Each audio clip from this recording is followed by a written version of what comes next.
Do you like it? Do you love it? Do you want some more of it? Why, yes, I do. Fanboys Unleashed is about to go live, and it starts right after this intro. Yowza!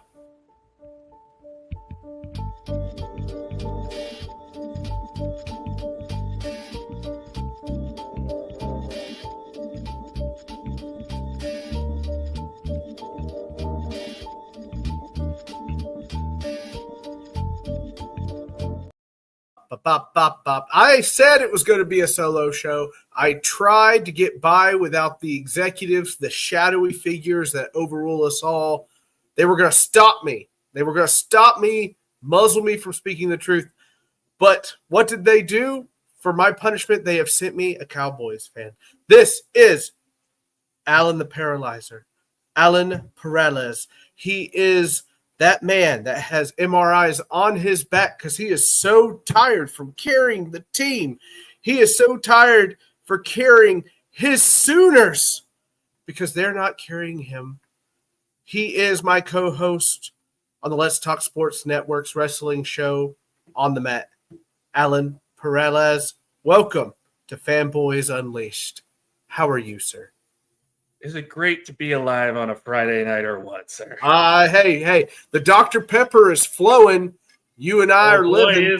Oh, boy, is it. Oh, let it run thank through you. Thank you for having me, even though some of that was a little bit of shade thrown my way. Well, you know. For those who haven't seen our wrestling show, that's just our dynamic. That's a usual Tuesday in my opinion. So typical Tuesday. Oh, I gotta do the whole intro thing. Hello, everyone. I'm Sam Dean, aka Mr. First Town, and I am a fanboy unleashed. Alan, there's multiple of you. There's multiple. Yeah, there's the personalities. Yes. Yeah. This is Alan, the actual host of his own show this time. Me. I created it. It's a mind baby of mine. So that's Alan Perales. He is also a Fanboy Unleashed. Correct, Alan? Well, maybe not as diehard of a Cowboys fan. I said you are unleashed. You are Fanboy Unleashed, sir. Yes, very much so. Thank you. God dang it.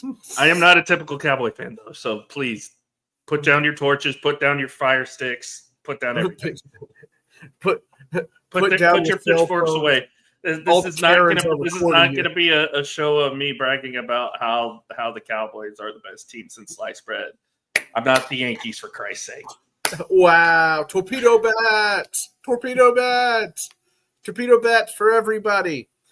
Why don't you learn the fundamentals of the game instead of trying to make the bets different? That's funny. Alan, welcome to the show. Happy to have you. I'm just going to walk through this real quick. Draft season is upon us. It is about 22 days or so away. 19, actually, I think, because it's the 4th. When is the draft? The 23rd? No, I want to say 23rd, 24th, I believe, is when the draft is. 24th. Okay. All right. Yeah. Thursday, the 24th through the 26th on Saturday, I believe. And you might be disappointed because there will not be a show that day, for I will be up there. I will be in Green Bay causing a ruckus until they finally throw me out. They're just gonna dump you into the fondue pot that they have there in Lambeau. I do like fondue. It's a good thing. Fondue is pretty good. It is delicious. It is rather delicious. But you know what else is delicious? Draft talk, because we don't get enough of that. Right. So let's go ahead and walk this. Your Dallas Cowboys are picking 12th. Am I correct? Yep. Who is it? God, it can be a multitude of people, really, because there's a whole lot of needs that the Cowboys need. For sure. I know they've addressed a lot of their needs so far in free agency. And people can look at it at face value and say, well, those aren't really anything to write home about. Dante Fowler's been a good pass rusher the last 3 years, and having him back at Dallas is gonna be a big factor with him opposite Micah. Javonte Williams coming off his ACL surgery a couple of years ago, second year off of it. He started to show flashes in Denver last year, so maybe we'll get that. And even even Miles Sanders last year, towards the end of the year for Carolina, started showing out a little bit. So I'm okay with what our running back room looks like. I think it's better than what it was last year with just Rico. I will say I will miss Rico. He did do a lot of good for us. The shell husk that is Ezekiel Elliott. May he rest in peace. But that does not mean that running back will not be in our future in this draft. You mean that fat Ewok that you have at running back? It could be worse. It could be Eddie Lacy. Oh, Cheeseburger Eddie? I love Cheeseburger Eddie. Anyway. Yeah, I feel personally that 12 is going to be either one of two things. What you want is a trade back. I think I'm not going to get it. I think what Dallas will do at 12 is either they're going to draft a wide receiver or they're going to trade back. Okay. I think the guys that they have on their eye, if they're the first team up and no wide receiver has been taken off the board yet, they're going to have a plethora to choose from. Because you really need a bona fide number 2 to CeeDee Lamb. You need somebody who could take the top off of defense, a guy who has size, can get down the field, and can take the top off the defense. The guy that immediately comes to mind, and you being an SEC guy, you probably know who I'm going at, is Luther Burden out of Missouri. He's a popular pick. He's got the size. Personally, pointing at me. Thank you, Bobby. He's finally pointing to you. Yes, he is. That's what that. See, look where it is. Yeah, see me. But yeah, he's got the size for sure. He can go up and get it. He's got great ball control. He's not a bad route runner either. So that'll definitely help. Obviously, if you want the best route runner, you would probably go maybe Ted McMillan if he's there. He might be the one that goes before Dallas picks at 12. There's also talk of getting Matthew Golden from Texas at 12. And then I'm also hearing Emeka Egbuka from Ohio State at 12 as well, who, by the way, his old receivers coach is our current wide receivers coach. So that might be a connection there that could happen. I know there's also talk, maybe you go offensive tackle to help with the offensive line. Maybe you go defensive tackle because you've got 2 really good defensive tackles early in this draft. That if especially Mason Graham, if Mason Graham falls to them at 12, I would not be surprised if Jerry throws himself at that podium and says we're gonna get this guy, because Mozzie has not been good. Mozzie's not been good.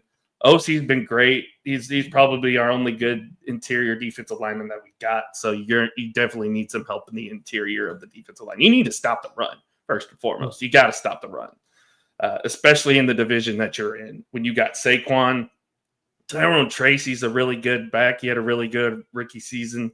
And even Washington, maybe Brian Robinson has a little bit of a resurgence, but you also have Jaden Daniels who can run the ball. So you got to be able to stop the run. You got to be able to plug up the interior. So the 3 ways I could see them going is either trade back to get more draft capital, which I believe they have 10 picks anyway. Trade back to get more draft capital, go with one of the top wide receivers, or grab Mason Graham if he's there. I like it. Shout out to Ballers and Briefs, a fantasy sport podcast. They are a good follow on Twitter. They are a good listen. Find them, love them, give them a hug, give them a shout out, tell them Mr. First Down sent you. I am their favorite Titans fan. I'm also Alan's favorite Titans fan. Alan, those were 3 names. I want 1 name. Only 1 name could go on the card. Whose name is on that card? Oh, boy. I'm going to Ted McMillan. If he's there at 12, I think that's the best player available. You need a number 2 wide receiver more than you need an interior defensive tackle. So you need to spice up that offense a little bit with the number 2 wide receiver. So I'll go Ted McMillan at 12 if he's there. I like it. He has spoken. I don't have a gong here. Bong. Anyway, so Ted is it. So you don't want to trade me your future and go get Cam Ward or Sanders or anything like that? Nope. No, I sure don't. Not even to Cleveland. Not even to Cleveland. So Bobby, whoever's saying that we're trading with y'all, you need to tell them to stop.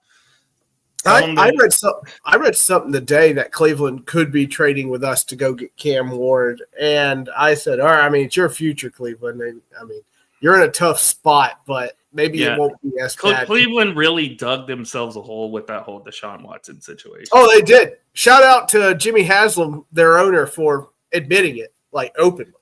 Like, that didn't work. That was a dud. That was a dud for sure.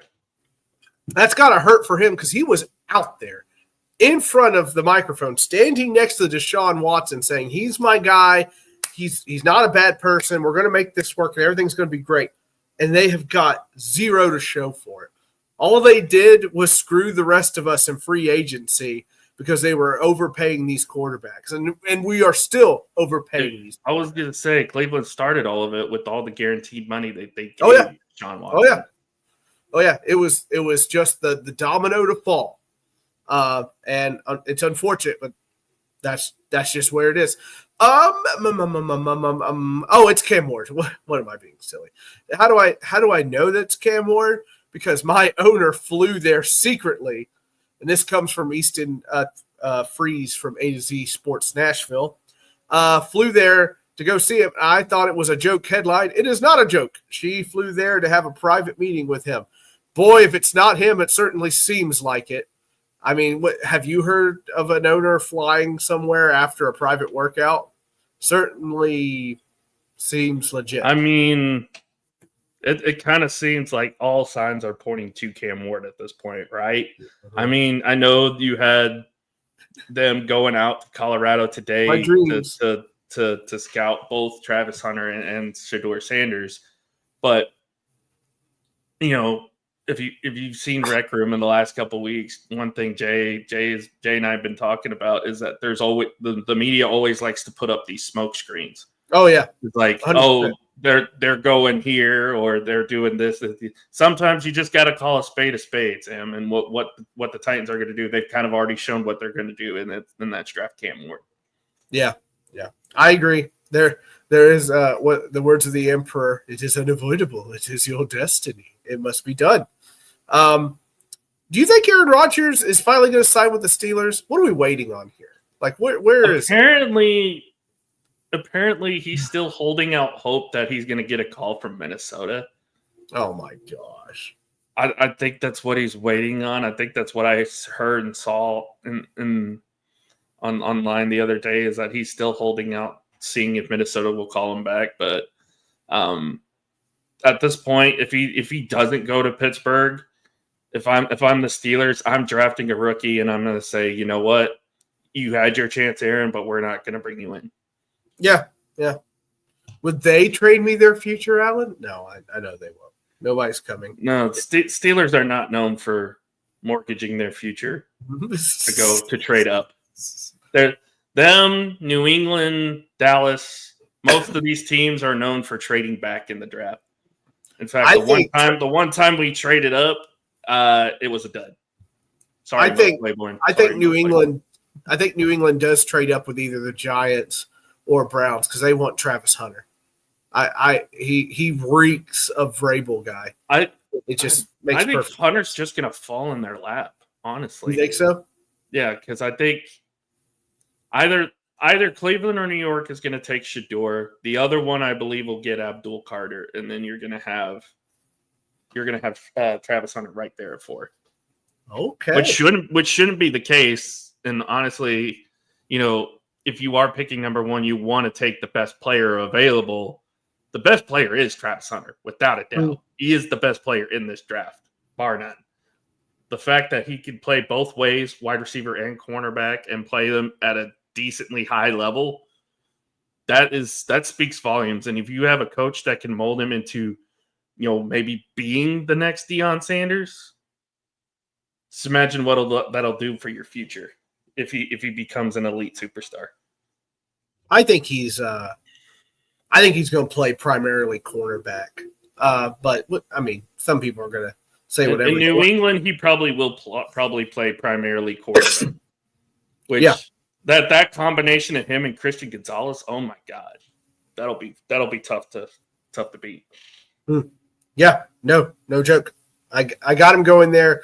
Vrabel loves versatility. He always has. That guy is anything.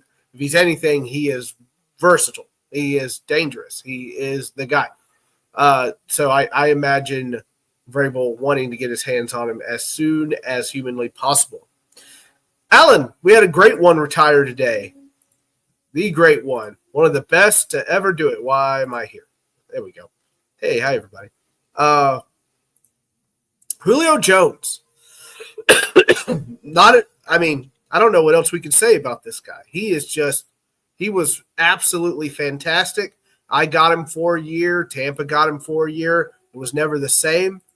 But, man, what a career. Hats off to Julio Jones, everybody. He calls it a career today. 13,703 yards, a 15-yard average per catch. That's ridiculous. And 66 touchdowns. Thank you, Julio Jones. Thank you for your time here. Thank you for everywhere.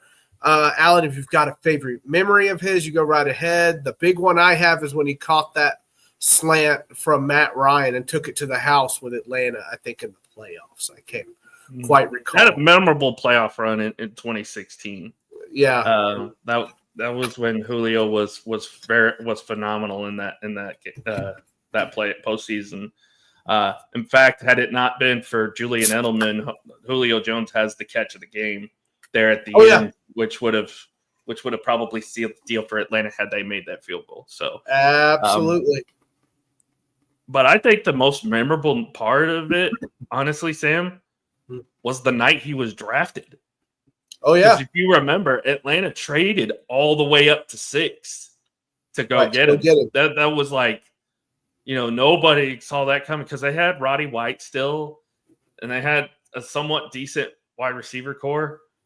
But you knew they were just like one big body away. And the fact that they took a gamble, traded up, and went and got Julio. If you remember, too, that was also the draft that had Kevin White. That had, there were a lot of big body receivers in that draft. That draft class altogether was just phenomenal. Because I believe Aaron Donald was also in that class too. Couldn't be beat. Julio Jones is widely considered one of the best draft classes in NFL history. Makes sense. And really, it all started. Obviously, you had the quarterbacks at the top, but it really all started with Julio Jones, the trade Atlanta made to jump up and grab Julio Jones. Absolutely. That guy, I just remember watching him run down the field and thinking, goodness gracious, who can stop him? I mean, there was no way you could catch him. And if you did catch him, you're just getting a cleat to your face or shoved down to eat dirt. He's just absolutely stunningly amazing. I was sad that we only had him 1 year. I know he didn't do much with us. In fact, he didn't do much the rest of his career either. But I don't know. I just I still wanted to see more magic from him, I guess. But that's a first ballot Hall of Famer. It's going to walk in there easily. His career kind of took a dip after that Super Bowl, to be honest. Oh, yeah. Mm-hmm. As for most of the guys that were on that Atlanta team, their careers kind of took a dip after that Super Bowl. Absolutely. It became a little harder to get up and get going on that team. And I will always remember, what was it, 2 years later, we played them in the Georgia Dome, and I think we were down like 20 or something like that, and we came back and got an onside kick, which this is how not ready Atlanta was for that onside kick. Literally, I think we still had a Maher at that point. Yeah, Maher literally set it sideways and just kicked it forward, and the hands team were just staring at the ball. They were just staring at it. Like, literally, It was going on the ground. They were just watching it. Waiting for it to go 10 yards. Because it's like, hello, you could jump on it. You're a part of the hands team. You can jump on it. You don't have to wait for it to go 10 yards. That's what happens when you don't know the rules, folks. Wasn't that your first win of the season? It was the first one. It was week 2. We had to come back from like 20-something down to beat them, and we won on a game-winning field goal at the end. So that was not a good season. I think that was 2020 actually. So it was not a good year. No, as somebody that's picking first in the draft, I understand. So here you are, brand new coach. I don't even know what to say, Alan. I thought it was a joke when I first saw it posted. So I was like, ha, ha, ha, typical Jerry move. And then it shows up. Mr. Schottenheimer is wearing the headset. The son of the great Schottenheimer is wearing the headset. There's a gleam, man. There's a gleam. What? It's called the drive. We're screwed. Sorry, Bobby. If you're still watching. What do we make of this? What's going on? Why? I want to give Schottenheimer a chance. I really do. Because here's the thing, if you remember, he was the offensive coordinator when Seattle went to back-to-back Super Bowls. He was their offensive coordinator. So I want to give him a chance to see what he can do with this team. I know that the moves that they've made so far emphasize that they are going to be a run-first team, which hopefully that is the case because we haven't been that the last God knows how long. Been a while. It's been a while. But I'm willing to hold out hope. I know our schedule is not favorable this year because we have to not only play our own division, but we've also got the Chiefs, the Broncos, the Chargers, who are all good. Extra game. I can't remember what our extra game is. I want to say it's a team it's either a team in the South or a team in the North this year. I'm not sure. And then we got the NFC North too, by the way. So, yeah, Green Bay, Minnesota, Detroit, an improved Chicago team. That's going to be fun. So if you can go 9-8 with that schedule, I will be like, you know what? This was a success.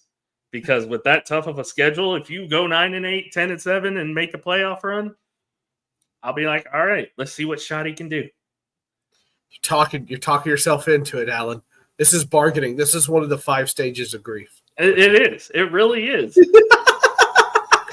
You're like, I'm going to be severely let down when it happens, but I want to hold out a little bit of optimism just to see what happens. Just a modicum of hope. But would I be surprised if they also went like 5-12 this year? Probably not. Not at all. Also, LaShawn McCoy, I know you're not watching this show, but if you really think Joe Milton's going to replace Dak Prescott, you're either high, drunk, or both. How dare you speak of Vol for life? Joe Milton is a good quarterback, but he ain't no Dak Prescott. Bazooka Joe is going to take over that team, and Dak's going to hurt his ankle, and he's going to come in for 3 games, and he'll have like a Cooper Rush couple of games, and then the buzz will start. Vol for life. Bazooka Joe comes in to save the Cowboys. 1 star on his helmet, leading the way. You know what he's going to be, Sam? What? He's going to be Trey Lance. No! Maybe. I said what I said. I said what I said. I said, you made me drink Dr. Pepper. It made me upset. Talk about my adopted son, Bazooka Joe, that way. How dare you, sir? Shame, shame, shame. Oh, our extra AFC team is the Jets. Oh, free win. There we go. We beat Justin Fields last time we played him, so it just gets better and better and better and better and better. Just never ends. It is at MetLife though, so that might be interesting.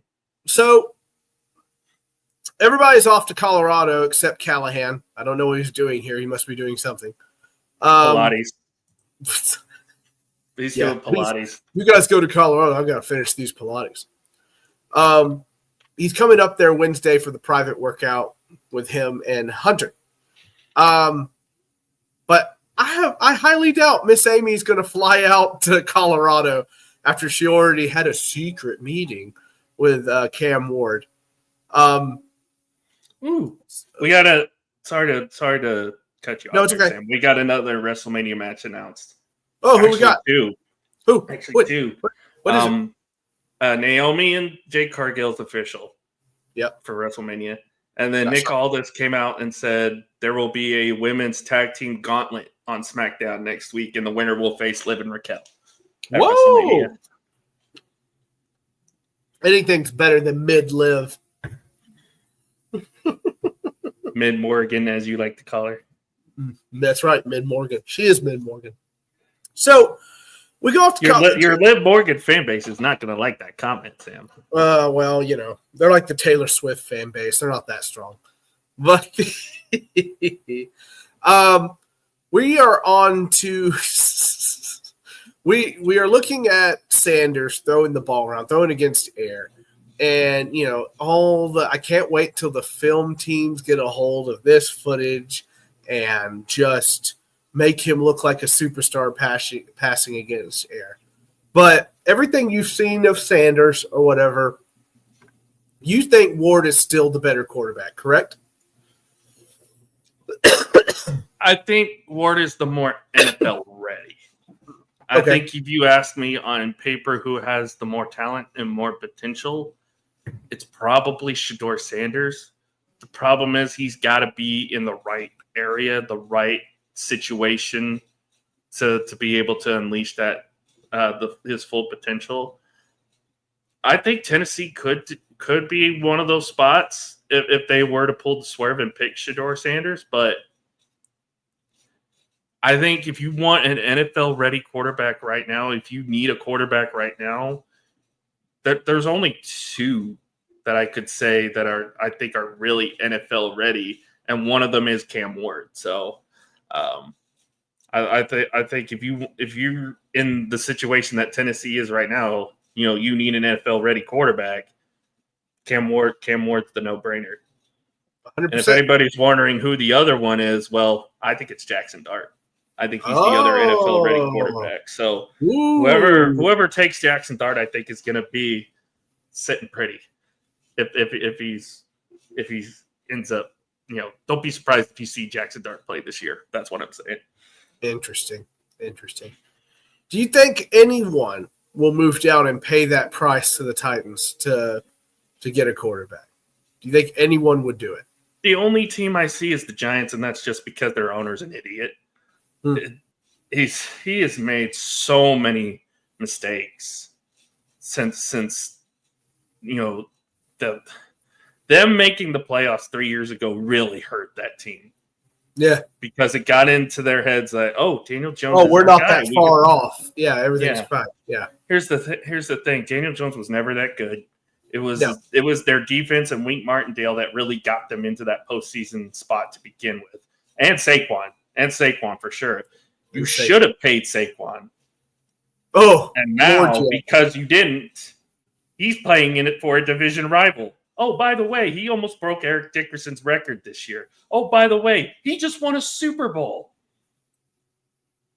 Oh, you really should I go on, Sam? Should I go on? Because I think this is what the Giants are. This is why anytime we talk NFC East or anytime Jay and I talk NFC East, we never bring up the Giants because we're not scared of them. It's always Cowboys, Commanders, Cowboys, Eagles, Commanders, Eagles. Nobody's scared of the Giants right now. They're not a threat. They aren't. Even with Malik Neighbors right now, they are not a threat. Man, oh man. Sounds pretty negative, Alan.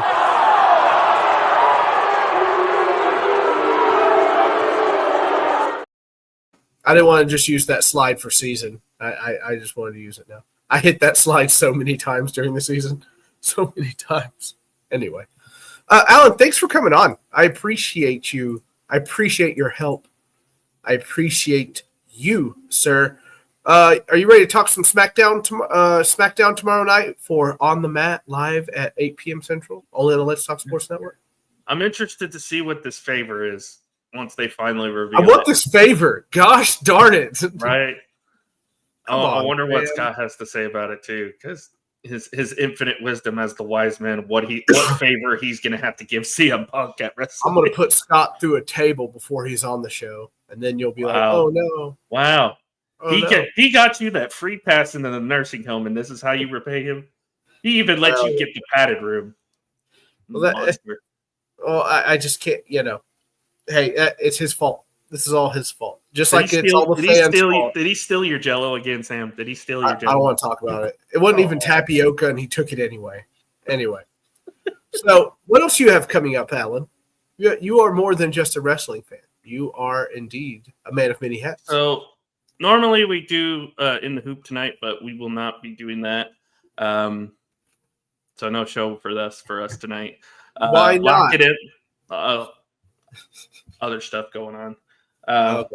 We got Lock It In the morning. Myself, Scott, and Tanner will be doing our 21 best bets for the day. Also probably talking a lot of college basketball. We just had a great matchup between Texas and South Carolina. South Carolina went into the Final Four, so congratulations to them. On the women's side, yes, thankful because they beat the fake UT. They took down Texas, thank God. Yeah, and then of course I couldn't handle the smug coming from the Just Fans boys. Oof. And of course, you got the men's Final Four tomorrow. So we'll be talking about that also with college baseball, MLB, and all that good stuff. Hey, which, by the way, my Rangers are winning. Yes. Can't go wrong with that. Hey, wonderful, wonderful. You can catch Alan on Let's Talk Sports Network. He does a lot of work there. I do some work there as well. We love wrestling. We hope to KO just announced that he has to go get surgery. He's got to go get surgery. He actually is hurt. Well, I'll see you later, Randy. Anyway, thank you for joining us. Like and subscribe. Join the Facebook page if you like. We'll be happy to have you. Catch Alan at his Twitter is right below his picture there with his little happy hands that he's doing. You can catch me at Mr. First Down. You can catch me on the Fanboys Unleashed Facebook page. Many ways to reach us. Many are called, and we'll take all of you. We're not picky. Anyway, we will see you later. Bye.